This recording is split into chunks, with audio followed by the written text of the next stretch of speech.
ബിസ്മില്ലാഹിർറഹ്മാനിർറഹീം. വിശുദ്ധ ഖുർആനുമായി ബന്ധമുള്ള ഒരു ചരിത്രം ആദ്യം പറയാം. ശേഷം അതിൽ നിന്ന് നമ്മൾക്ക് ലഭിക്കേണ്ടുന്ന ഗുണപാഠത്തെ പറ്റിയും പറയാം.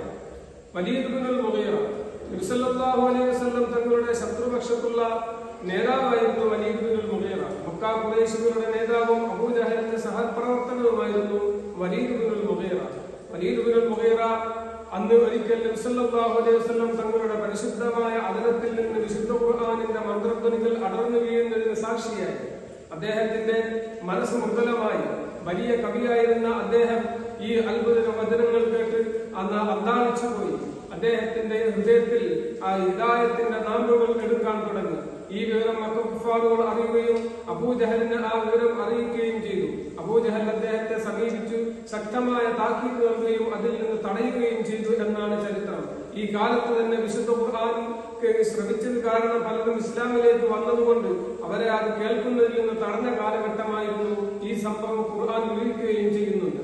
ഈ സംഭവത്തിൽ നിന്ന് നമ്മൾക്ക് ലഭിക്കേണ്ടുന്ന പാഠം, വിശുദ്ധ ഖുർആൻ കേവല കേൾക്കൽ കൊണ്ട് തന്നെ നമ്മുടെ ഹൃദയത്തിൽ ഇസ്ലാമിന്റെ ഹിദായത്തിന്റെ വെളിച്ചം വിതറും എന്നുള്ളതാണ്.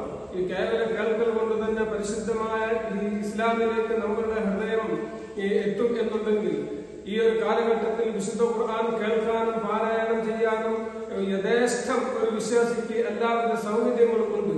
സോഷ്യൽ മീഡിയയിൽ ഉടനീളം വിശുദ്ധ ഖുർആൻ ലോകോത്തര ഖിറാഅത്തുകൾ നിറഞ്ഞു നിൽക്കുന്ന ഈ ഒരു കാലത്ത് നമ്മളുടെ കുറഞ്ഞ സമയമെങ്കിലും വിശുദ്ധ ഖുർആനുമായി ചേർന്ന് നിൽക്കാൻ നാം തയ്യാറാവണം എന്നാണ് ഇതിൽ നിന്ന് നമ്മൾക്ക് ലഭിക്കുന്ന പാഠം. വിശുദ്ധ ഖുർആൻ നമ്മളുടെ ജീവിതത്തിന്റെ മാർഗരേഖയാണ്. നമ്മുടെ ഈ ലോകത്തുള്ള വിജയത്തിനും നിദാനമാകുന്ന പരിശുദ്ധമായ വഹയിന്റെ അജയ്യമായ അത്ഭുതമായ വചനങ്ങളാണ് വിശുദ്ധ ഖുർആൻ. ഈ ഖുർആനുമായി നാം ചേർന്ന് നിൽക്കണം. കേവല കേൾവിയിൽ നിന്ന് തന്നെ ഇത്തരം ഹിദായത്തിന്റെ വഴികൾ നമ്മൾക്ക് ലഭിക്കും. നമ്മൾക്ക് ഈമാനിയായ ഉയർച്ച ലഭിക്കുമെങ്കിൽ അത് പാരായണം ചെയ്യുന്നത് കൊണ്ട്, നമ്മുടെ നാവിൻ തുമ്പിലൂടെ പരിശുദ്ധമായ വചനം ഉരുവിടുന്നത് കൊണ്ട് അതിലേറെ എത്രയോ ഉയർന്ന പദവികൾ നമ്മൾക്ക് താണ്ടാൻ കഴിയും.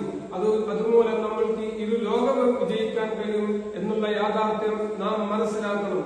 അൽ ഖുർആൻ, ഈ പരിശുദ്ധമായ ഈ വചനത്തിന്റെ നാമം തന്നെ അൽ ഖുർആൻ, വായിക്കുന്നത് വായിക്കൽ എന്നാകുന്നു. മഹാനായ സുയൂത്തി ഇമാം ഈ പരിശുദ്ധമായ ഗ്രന്ഥത്തിന് 90ഓളം പേരുകൾ ക്രോഡീകരിച്ചിട്ടുണ്ടെങ്കിലും രേഖപ്പെടുത്തിയിട്ടുണ്ടെങ്കിലും അതിൽ പ്രചാരമായ പേര് അൽ ഖുർആൻ എന്നുള്ളതാണ്. അൽ ഖുർആൻ എന്നതിന്റെ അർത്ഥം വായിക്കൽ എന്നാണെങ്കിലും വായിക്കപ്പെടുന്നത് എന്നാണ് ഇതിന് അർത്ഥം വെക്കുന്നത്. അൽ മഖ്റൂ, വായിക്കപ്പെടുന്നത് എന്ന് പറയുമ്പോൾ ആരാണ് വായിക്കേണ്ടവർ? വിശ്വാസികളായ മനുഷ്യന്മാരും ജിന്നുകളുമാകുന്നു അത് വായിക്കേണ്ടവർ. തീർച്ചയായും നാം അത് വായിക്കാൻ കടപ്പെട്ടിരിക്കുന്നു, നമ്മളോട് കൽപ്പിക്കപ്പെട്ടിരിക്കുകയും ചെയ്തിട്ടുണ്ട്. അതുകൊണ്ട് വിശുദ്ധ ഖുർആൻ പാരായണം ചെയ്യാൻ നമ്മുടെ സമയങ്ങൾ ദിനേന നാം കണ്ടെത്തണം. അതിലൂടെ വിശുദ്ധ ഖുർആനിലേക്ക് നാം ചേർന്ന് നിൽക്കണം. അത് കാരണം നമ്മൾ ഇരു ലോകത്തും വിജയികളിൽ പെടുകയും ചെയ്യണം. അല്ലാഹു സുബ്ഹാനഹു വ തആല നമ്മൾ